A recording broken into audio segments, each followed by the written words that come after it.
این ویدیو پارت دوم از آموزش کیف مرواریدی دیاره که توی پارت قبل تا اینجا با هم دیگه بافتیم و پیش رفتیم و توی این ویدیو میخوایم با هم دیگه ادامه این آموزش و تکمیل این کیف مرواریدی زیبا رو داشته باشیم.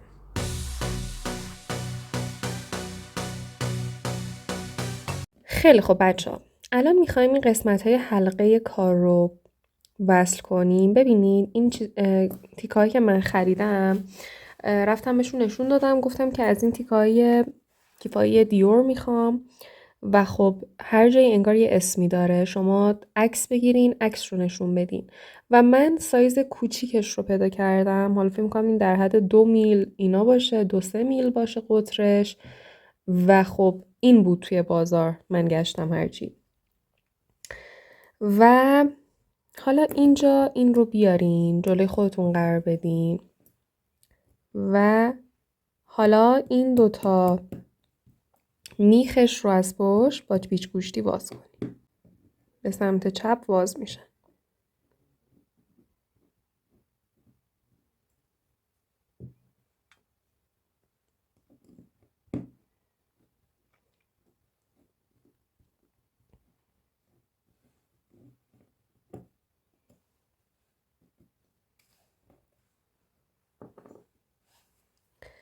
به این شکل بچه‌ها. حالا اینجا احتیاج داریم به این مهره‌های سایز کوچیکتون. مهره سایز 5 من استفاده میکنم. حالا این واسه چی هست بچه‌ها؟ این الان نگاه کنید. ببینید این قسمتی که تیکه داره رو در نظر بگیرین. اینجا اینم پیدا نیست توی ویدیو. نگاه کنین اینجا علاوه بر این دو تا تیکه‌ای که کاملا واضحه، اینجا یه حالتهای میخ‌طور هست. میبینید این میخ هست، اینجا داریم، این دوتا جا داریم، اینجا و اینجا و اینجا داریم. حالا شما اینجا دوتا دونه مهره بردارین، دوتا مهره سایز 5 و بین این تیکه و این میخ اینجا دوتا دونه مهره قرار بدین به این شکل. و حالا ببینین از این تیکه رو میبینین که الان دوتا مهره انداختیم. ما 1 2 3 تا دیگه تیکه این شکلی داریم که هر کدوم رو با دوتا دونه مهره پر کنیم. این میذارینشون روی این میخا نیاد وگرنه بعدش با نمیتونیم ببندینش میخا رو. خب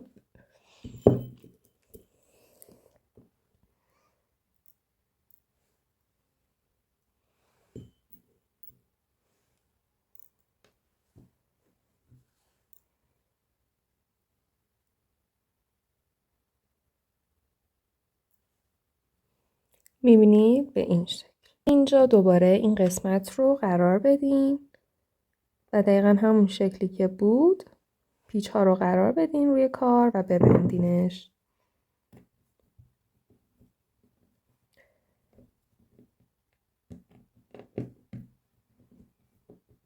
به سمت راست هم بسته میشه. حالا اون یکی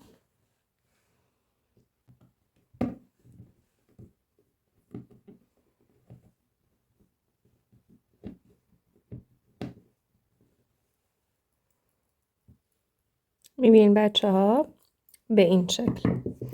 همه 4 تا تیکه داریم از این دیگه. هر 4 تا رو به این شکل باید مهره بندازیم داخلش. حالا بعد از این باید چیکار کنیم؟ اینجا تقریبا 1 متر 1 متر و نیم نخ بیاریم و مهرهای بزرگمون رو که سایز 10 هست رو هم بیاریم. حالا نگاه کنیم بچه‌ها. اینجا نگاه کنین، میبینین این 4 تا مهره رو. بعد میرسیم به این حالت یه تیکه فلزی و بعد دوباره این 4 تا مهره یه همچین شکلیه دیگه. خب حالا شما اون تیکه هایی که 4 تا مهره هست رو جلوتون بزنین یکیش رو و این 2 تا دونه مهره وسط رو میبینین. نختون رو از این 2 تا دونه مهره وسط رد کنین به این شکل، به این صورت. حالا اینجا 3 تا دونه مهره بردارین و با من اگه میبافین همین جایی که من میندازم بندازین داخل این نخ سمت چپتون. تیکتون رو به این شکل جلوی خودتون قرار بدین و بندازین داخل نخ سمت چپتون. به این شکل مهره آخر رو بیارین سر نختون، توی دستتون نگه دارین و اینجا میخوایم بافت گرهی بزنیم. همین سر نخ رو که الان داخلش مهره هست رو برگردونین داخل مهره، حالت گره طور، و حالا با سر دیگه نخ برین زیر این گره، سر نخ رو به هم بچسبونین و محکم بکشین. خب اینجا یه گره به وجود میاد. این تیکه همینجوری که میبینین این سرنخم رو میگیرم میکشم که بیاد داخل این مهر رو دیگه تو بافتم پیدا نباشه. الان به این شکل بافتمون رسید به این مرحله. حالا اینجا چی کار باید بکنیم بچه ها؟ اینجا 4 تا، اینجا 3 تا دونه مهره بردارین و ببینید بچه ها الان اینجا یه سرنخ داریم به سمت این دایره طور و این سرنخ داریم به سمت بیرونش. این 3 تا رو بندازین داخل این که به سمت بیرون اینه، این نخ سمت چپتون. به این شکل سومی رو بیارین توی دستتون و یک گره به وجود بیارین و بافت گرهی بزنین. محکم بکشین. حالا به این شکل گره رو وارد مهره کنین به این صورت. بچه اینجا محکم قشنگ بکشین کار رو تا در انتهای بافت تمیزتر داشته باشین. حالا اینجا باید چیکار کنیم بچه ها؟ الان اینجا یه نخ داریم به سمت خارج این دایره و یه نخ داریم به سمت دایره. این نخ به سمت دایره ها رو بیاین دوباره بریم داخل دایره. این تیکه بود. خب کنار این تیکه، کنار مهره هامون یه دونه از اون مهره 50 هست و بعد از اون تیکه هم دوباره یه دونه از این مهره ها هست. ما میخوایم به ترتیب اینجا الان از این مهره سایز 5 از زیر این تیکه و بعد این یکی مهره سایز 5 نخمون رو، این سر نخ رو رد کنیم. ببینید شروع کنیم.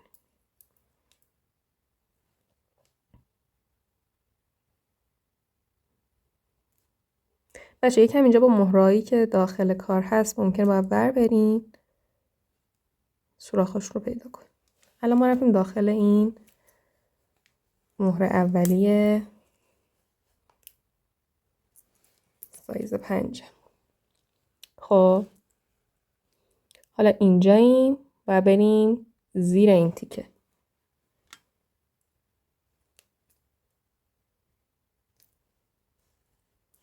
اینجا ممکنه یکم سخت باشه ولی خب یکم باید ور بریم.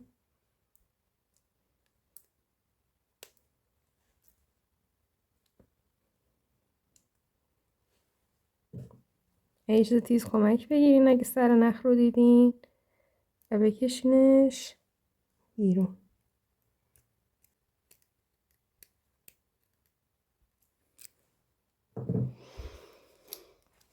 به این شکل از زیر این تیکه اومد بیرون. حالا باید برین داخل این مهره 5 دومی. با اینم برنگ یکم ور میرم تا سوراخش واسم بیاد این ور. نکنین الان سوراخش اینجاست و اون یکی سوراخ اون بره، من بهش دسترسی ندارم. یکم اینا رو میگیرم میچرخونم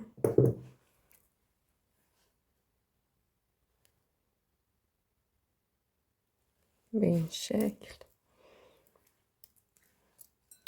و میکشم. الان نخ پایین من، نخی به سمت این دایره بود، از اون مهره سایز 5 از زیر این تیکه و بعد از این یک مهره سایز 5 رد شد. حالا اینجا 2 تا دونه مهره برمیدارم و میندازم داخل این یکی سر نخم و بافت گرهی میزنم.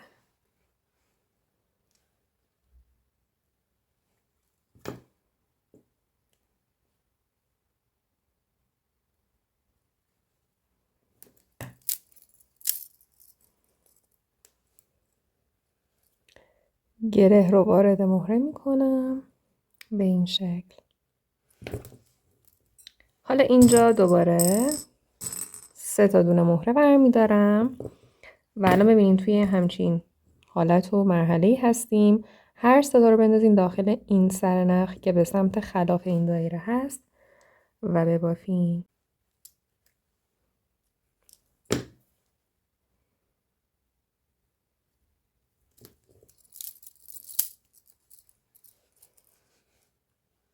به این شکل گره رو میفرستیم داخل مهره به این صورت. و حالا بچه‌ها دوباره این سر نخ که به سمت این دایره هست رو بیارین. اینجا الان توی این تیکه از دایرمون هستیم، میبینین اولین مهره و دومین مهره سایز 5 که خالی هست رو نختون رو ازش رد کنین که واسه من میشه این یکی و کناریش.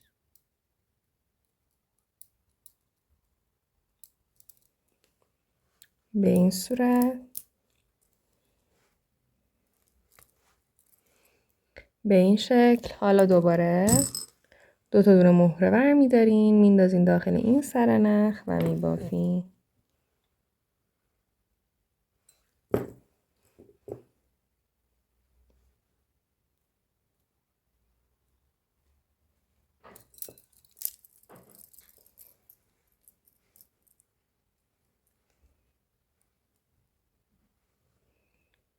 به این شکل. حالا دوباره اینجا چی کار میکنین؟ 3 تا دونه مهره برمیدارین میندازین داخل این سر نختون و میبافین.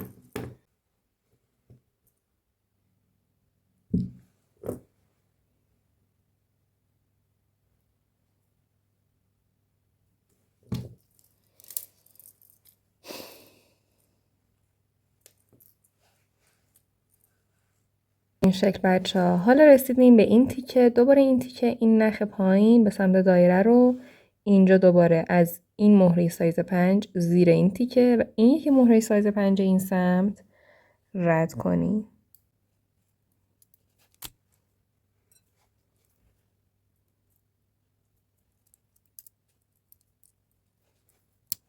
این شکل بچه‌ها. اینجا 2 تا دونه مهره برمیدارین و میندازین داخل این سر نخ و میبافین.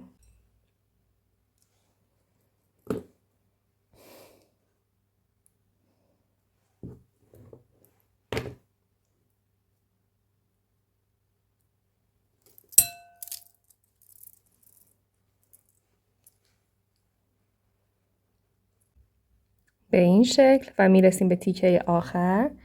اینجا بچه‌ها تیکه آخر رو بافتتون رو الان به این صورت جلوی خودتون قرار بدین. این سر نخ که به سمت دایره هست رو از این مهره کناری که یکم فاصله هم بامون داره رد میکنین. این شکل اینجا محکم قشنگ بچه‌ها بکشین. 2 تا دونه مهره بردارین و بندازین داخل نختون، فرقی نداره کدوم، و ببافین.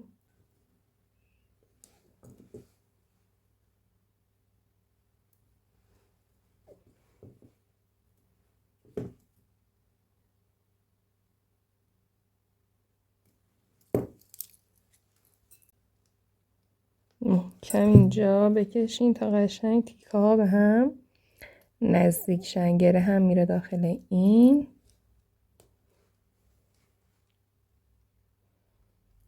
به این شکل بچه ها میبینین چه چیز تمیزی در اومد اینجا.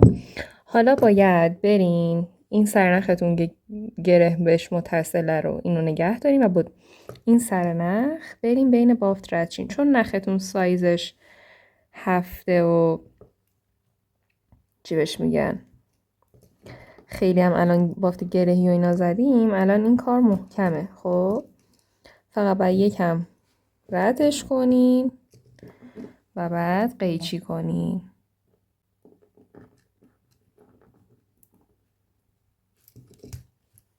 من اینو میگیرم این سرنخ رو که گره هم بیرون نیاد.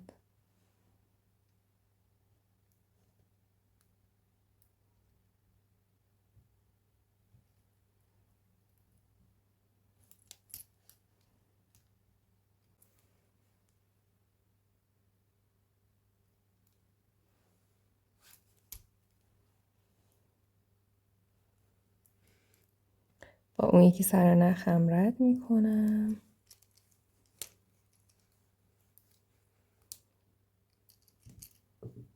بچه میتونیم بین مهر 5 هم بریم. ببینید الان من اینجا میرم.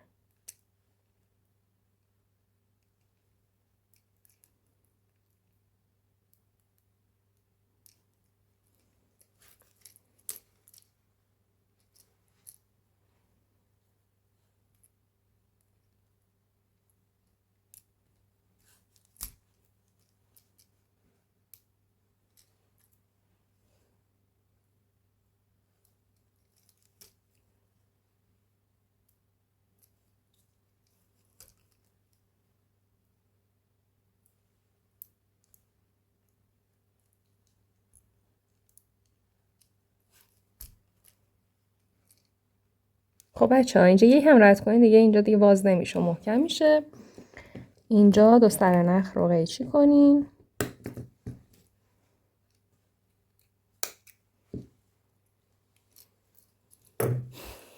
به این صورت اینم از این تیکمون که به این شکل دورش بافته شد. حالا برین یه دونه دیگه از تیکه هاتون رو به همین شکل ببافین و بیاین. خیلی خوب بچه ها، ببینین من 2 تا تیکه رو به این شکل بافتم و حالا میخوایم با هم دیگه ادامه بدیم. بچه ها الان من با یکی از اینا کار دارم، یکیشو بذارین جلوتون و اون بدنه کیفتون رو، این الان ادامه بافت به اون بستگی داره، بدنه کیفتون رو ببینین ارتفاعتون رو، مثلا ارتفاع ستونتون چند تا خونه بود؟ واسه من 11 تا دونه بود. خب الان اینجا چند تا خونه داریم؟ این تیکه 1 2 3. خب 11 منهای 3 میشه 8 تا، یه دونه دیگه هم ازش کم کنین میشه 7 تا دونه. الان اینجا بهتون نشون میدم چیکار کنین. صبر کنین. تقریبا 2 متر نخ بیارین و بچه ها از این تیکه، از اینجا نختون رو بندازین داخل این مهره. اون عددی که به دست آوردین تو اون معادله و اینا، اون رو به خاطر بسپارین، بهتون میگم چیکارش کنین. حالا شروع کنین به بافت. 3 تا دونه مهره بردارین بندازین داخل این یه سرنختون که خلاف بافتتون هست و ببافین به این شکل. سومی رو بگیرین توی دستتون و ببافین. نخ جدید تا 3 تا خونه اول همسر کنین و بعد بکشین. به این صورت اولین خونمون تشکیل شد. خونه بعد رو نخ پایین رو از مهره کناریش رد میکنین.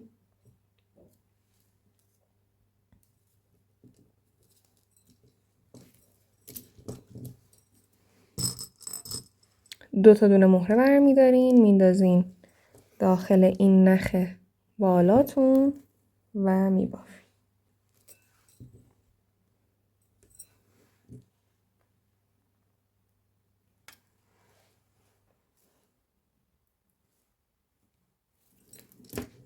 به این شکل. خونه آخرم به همین صورت که نخ پایین رو مهره کناری رد کنین، ولی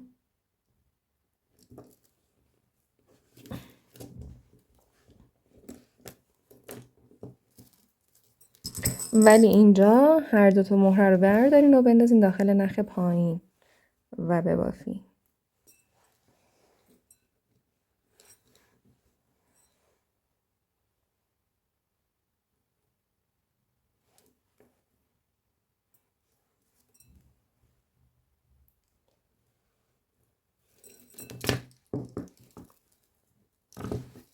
به این صورت ردیف اولمون تشکیل شد. میبینین بچه ها، بذارین به این صورت ردیف اولمون تشکیل شد. حالا بچه ها برید، این ردیف اول بود، دقیقا روتینش رو تکرار کنین و اون عددی که به دست آوردین چند بود؟ واسه من 7 تا. این اولیش بود. 6 تا دیگه میبافم تا بشه 7 ردیف و بعد میام پیشتون که بگم که در ادامه چیکار کنین. خیلی خب بچه ها، به این شکل من 7 ردیفم رو بافتم. 1 2 3 4 5 6 7 به این شکل. حالا اون یه تیکتون رو هم برین 7 تیکه رو ببافین، 7 ردیف رو. فقط بچه ها خواستین شروع کنین، این 4 تا وجه داره دیگه این مربع. خب دقیقا از همون وجهی شروع کنین که اونور هم شروع کردین. واسه من مثلا دقیقا میشه اینجوری. خب نگاه کنین بچه ها، این خونه های ستایی رو در نظر بگیرین. 2 تاشون یکم به هم نزدیک ترن، 2 تا دیگه مهره ها از هم یکم فاصله دارن. خب من تو اون قسمت از این تیکه‌ای که 3 تا مهرهش با هم فاصله دارن از اینجا شروع کردم. پس این یکی رو هم یا از این سمت شروع میکنم یا از اون سمت روبرویش. خب واسه من که اینجوریه، شما دقیقا هر کاری که اون سمت کردین این سمت هم بکنین. خلاصه مطلب و بیاین که با هم دیگه ادامه بدیم. خیلی خب بچه ها، این 2 تا تیکه به این صورت بافته شد واسه من. ببینید بچه ها، حالا باید این 2 تیکه رو به هم دیگه وصل کنیم. حالا این که چقدر تعداد ردیف‌های این اتصالتون باشه، شما میتونید با یه ردیف هم وصل کنین، 2 ردیف، 3 ردیف و همین شکلی فاصله بدین. این ربط داره به طول کف کیفتون، یعنی اون بدنه اصلی بود که بافتیم. خب اون کف کارتون، کف کیفتون، خب چند ردیف بود طولش؟ واسه من 11 تا ردیف بود اگه یادتون باشه. حالا نمیدونم شما چقدر بافتین، بر اساس اون حالا باید این رو تعیین کنیم. ببینی اینجا که 3 تا داریم، اینجا هم 3 تا، میشه با هم دیگه 6 تا. این عددی که به دست اومد رو به علاوه 4 کنین، میشه چند؟ میشه 10. حالا از اون تعداد ردیف کفتون کم کنین که واسه من 11 منهای 10 میشه چند؟ میشه 1. یعنی من الان باید این دوتا رو به این صورت به هم دیگه وصل کنم. اگه شما تعداد کفتون بیشتر باشه تعداد خونه هاش، مثلا اینقدر به 2 ردیف ببافین، 3 ردیف ببافین، 4 ردیف ببافین و به این منوال. اینجا تقریبا دوباره 2 متر نخ جدا کنین و از همین بالا شروع میکنیم. نختون رو بیارین. اگه بچه مال شما بیشتر از یه ردیف بود، روی یکی از این تیکه هاتون تعداد ردیف های مورد نظرتون رو ببافین و وقتی خواستین این دوتا رو به هم وصل کنین، این قسمت رو نگاه کنین. مثلا اگه واسه شما 2 ردیف بعد دیگه میبافتین، یه ردیف به این وصل کنین، ببافین این تیکه اندازه طولش و بعد بیاین این دو تیکه رو وصل کنین. اگه 3 تا بود، 2 تا دونه ردیف ببافین به این قسمت و بعد بیاین وصلش کنین به اون تیکه. واسه من که یه تیکه هست به این شکله. از این مهره اینجا نختون رو رد کنین، یه دونه مهره بیارین و بندازین داخل، داخل این سر نخ که به سمت خلاف بافتتون هست. به این شکل. و حالا همین سر نخ رو که داخلش مهره هست رو از این مهره، قرینه مهره شروعمون، روی اون قسمت از بافت رد کنین. این مهره رو میخوام و بکشین.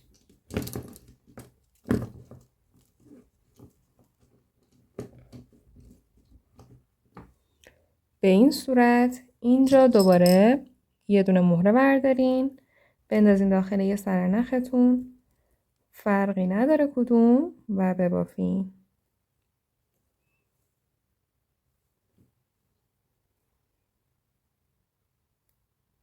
نخ جدیده، تا 3 تا خونه اول همسر کنیم و بعد بکشیم.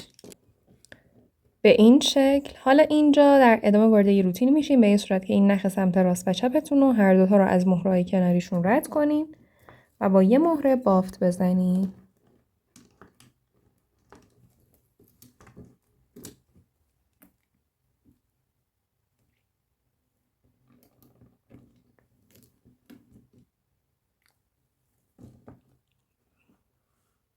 به این شکل.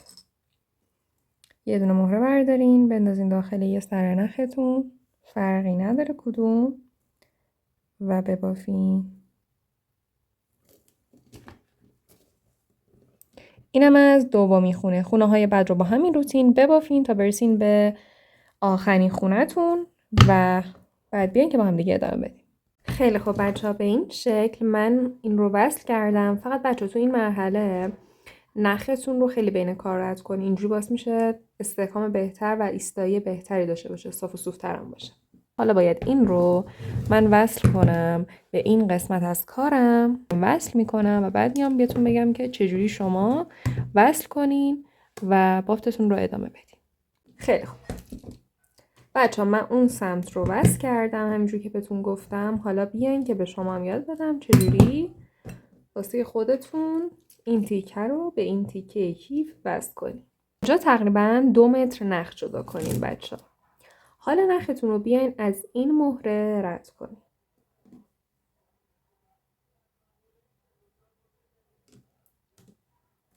به این شکل. حالا اینجا یه دونه مهره بردارین و بندازین داخل نختون. اینجا این یکی سر نختون،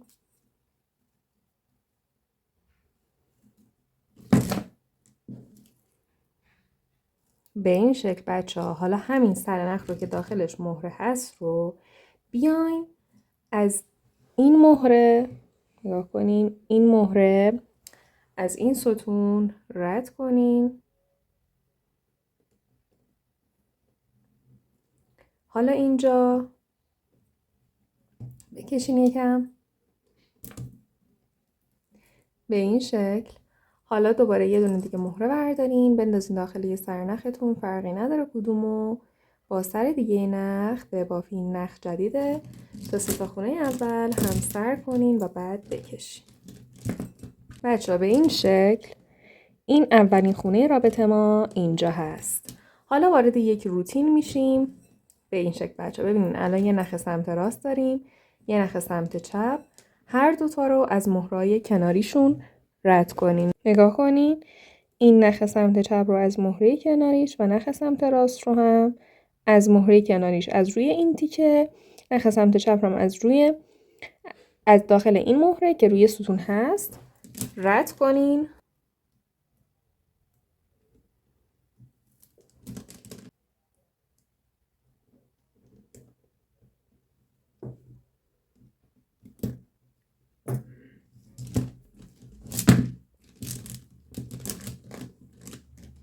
به این شکل.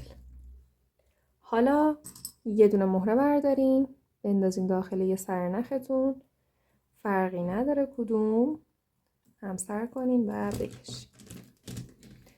به این شکل دومی خونه رابطمون هم تشکیل شد بچه‌ها. اینجاست. حالا همین روتین این خونه رو ادامه بدیم، ببافین تا برسین به این قسمت پایانی این تیکه تا بهتون بگم چیکار کنیم. خیلی خب بچه‌ها من همین شکلی بافتم رو ادامه دادم. الان 10 تا خونه رابط بافتم اینجا. ببینین ارتفاع ستونای من 11 تا خونه بود. الان رسیدم به خونه 11 خونه آخر. اینجا همجور که میبینین من توی یه همچین موقعیتی هستم. نگاه کنین به این شکل اینجا هستم. میبینین اینجا این نخه این سمتتون به سمت ستون رو از این مهره و این مهره رد کنین، در مجموع از 2 تا دونه مهره.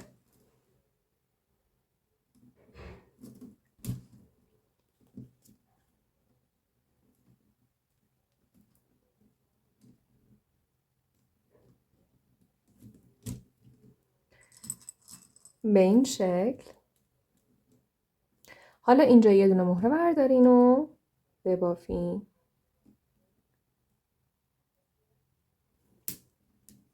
به این صورت اینم از این خونه. حالا همون روند بافت رو که نخ سمت چپ و راست از مهرهای کناریشون رد میشه و با یه دونه مهره بافت میشه رو ادامه بدین تا دوباره برسین به این گوشه از کارتون. خیلی خوب بچه‌ها من الان اینجا و رسیدم به انتهای این قسمت از بافتم. اینجا نگاه کنین کف کار من بازم 11 تا خونه است. اینجا 1 2 3 4 5 6 7 8 9. الان رسیدم به خونه 10 و خونه آخرم از اینجا. این خونه 11 اینجا تکمیل شده. اینجا بچه‌ها این نخه به سمت کف کار رو از این مهره و این مهره در مجموع از 2 تا دونه مهره ردش کنیم.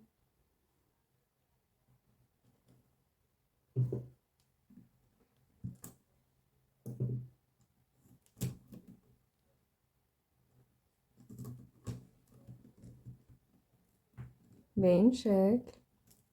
حالا یه دونه مهره بندازین داخل یه سرنختون و ببافین. به این صورت این قسمت هم تکمیل شد.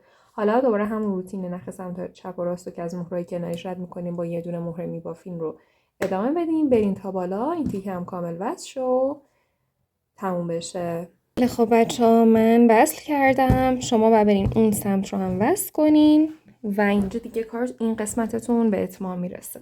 خب بچه‌ها این دستای کار من هست خب که آموزشش رو تقریبا فکر کنم 2 روز دیگه واسهتون آپلود میکنم.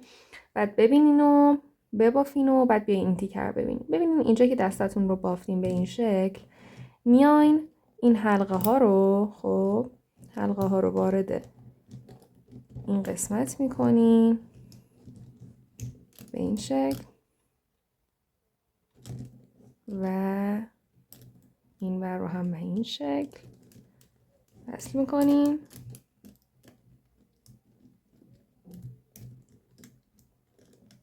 به این صورت. حالا ببینین از این سر این دستتون میگیرین، وارد این قسمت میکنین و اون رو هم به همین منوال.